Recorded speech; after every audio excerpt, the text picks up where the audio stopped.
विद्यार्थ्यांच्या भविष्याची खेड नको, मूलमध्ये युवक काँग्रेसचे तीव्र आंदोलन. दिल्लीच्या आमरण उपोषणाला समर्थन. धर्मेंद्र प्रधान यांच्या राजीनाम्याची मागणी. मूल प्रतिनिधी कुमुदिनी भोयर. दिल्ली येथे सुरू असलेल्या सोनम वांगचुकांनी अभिजित दिपके यांच्या आमरण उपोषणाच्या समर्थनार्थ तसेच देशभरातील स्पर्धा परीक्षांमधील गैरव्यवहाराच्या निषेधार्थ युवक काँग्रेस मूलच्या वतीने आज गांधी चौकात सकाळी 10 ते सायंकाळी 6 पर्यंत एक दिवसीय उपोषण करण्यात आले. परीक्षांमधील भ्रष्टाचारामुळे लाखो विद्यार्थ्यांचे भविष्य धोक्यात आले आहे. पारदर्शक परीक्षा प्रणालीसाठी आणि विद्यार्थ्यांच्या न्याय हक्कासाठी हे आंदोलन करण्यात आले असल्याचे आयोजकांनी सांगितले. आंदोलनाला विरोधी पक्षनेते विजय वडेट्टीवार यांनी भेट देऊन पाठिंबा दिला. यावेळी विद्यार्थ्यांनी केंद्र सरकारविरोधात घोषणाबाजी करत शिक्षण मंत्री धर्मेंद्र प्रधान यांच्या राजीनाम्याची मागणी केली. अन्यथा तीव्र आंदोलनाचा इशारा देण्यात आला. काँग्रेस प्रदेश सरचिटणीस संतोष शिहरावत यांच्या नेतृत्वाखाली झालेल्या या आंदोलनात नगराध्यक्ष एकताताई समर्थ, उपाध्यक्ष राकेश रत्नावार यांच्यासह शेकडो विद्यार्थी, नगरसेवक, नगरसेविका तसेच पदाधिकारी मोठ्या संख्येने सहभागी झाले होते. काम या नालायकांनी केलंय, त्या शब्द मी तुझा दुसरा वापरणार नाही, कारण पुन्हा माझ्याकडे हरामखोर सारखे शब्द येतात.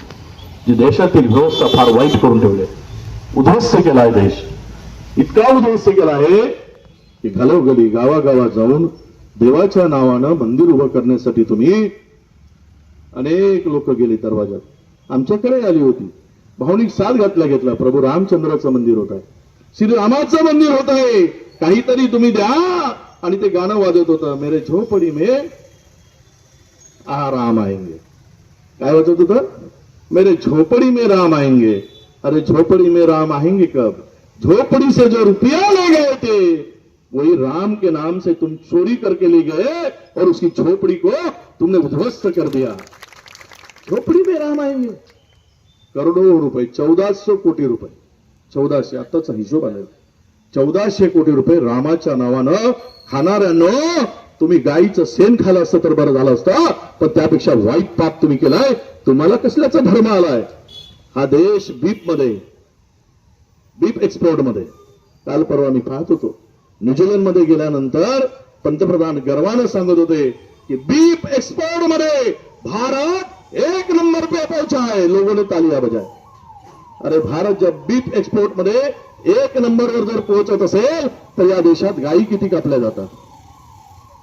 पण आमचं सरकार होतं त्यावेळेस 7व्या-8व्या नंबरवर देश होता. त्यावेळेस आमच्या देशाच्या पंतप्रधानांना बीप एक्सपोर्ट मध्ये लाज वाटत होती की मुझे शर्म आती है, आपको आती क्या नाही असं म्हणत होते. पण आज 1 नंबरवर गेला आहे बीप एक्सपोर्ट मध्ये. आणि हे धर्माचं नाव सांगतात. धर्म के लुटेरे है ये राम के लुटेरे है, ये धर्म के लुटेरे. आमच्या पोरीने खूप छान भाषण केलं. त्या मला वाटतं ढवळे नावाची मुलगी आहे, ती चांगली बोलली ती. अरे मला वाटतं की बजरंग बलीला राग बी येईल ना, तो गदा धरून एवढ्या भाजपवाल्याचे पाठ फोडल्याशिवाय राहणार नाही. सीतामाई तर काय करायचं करेल. अरे रामाच्या नावानं लुटताय नालायकानो. शेण खा ना तुम्ही, गाईचं पुरत नसेल तर डुकराचं खा. पण हे धंदे करून ही व्यवस्था जी काय धर्माच्या नावानं उद्ध्वस्त करताय. अरे देश जिंकेल कधी? जेव्हा युवा शिकेल तेव्हाच देश वाढेल. अरे हा देशामध्ये प्रगती करण्यासाठी आज देशाची टक्कर सुरू आहे. जर युवकांना न्याय मिळत नसेल तर काय देशाची प्रगती होईल? अरे या देशामध्ये एवढी मोठी सरकार बसली, ते सरकार बसत असताना 15 लाख रुपयाचं आमिष देऊन सरकार बसवण्यात आलेली आहे. मोठमोठे आश्वासन देण्यात आलेले आहे. गोरगरिबी दूर होणार असं आश्वासन देण्यात आलेलं आहे. आणि महाराष्ट्रामध्ये या आपण पुरोगामी महाराष्ट्रामध्ये राहतो. या महाराष्ट्राचे जनक छत्रपती शिवाजी महाराजांचा महाराष्ट्र आहे. या महाराष्ट्रामध्ये सुद्धा सरकार बसवत असताना लाडक्या बहिणीच्या खात्यामध्ये सुद्धा 1500 रुपये टाकण्यात आले. अरे ते 1500 रुपये जेव्हा तुम्ही टाकले तेव्हा कोणताही विचार केला नाही की आपण कोणाच्या खात्यामध्ये पैसे टाकत आहोत. अरे ज्याची बायको, ज्याचे नवरा नोकरी होता त्याच्या सुद्धा खात्यामध्ये आपण 1500 रुपये टाकले. आणि हे असे करून आपण सरकार बसवली. महाराष्ट्र शिकत आहे, पण आपण गरीब लोकांचे विद्यार्थी आहोत ना. आपण अदर कंट्रीमध्ये शिकायला आपल्याकडे पैसे नाहीत, आपल्याला इथेच शिकायचं आहे. मग इथले एज्युकेशन सिस्टीम ही चांगली हवी ना.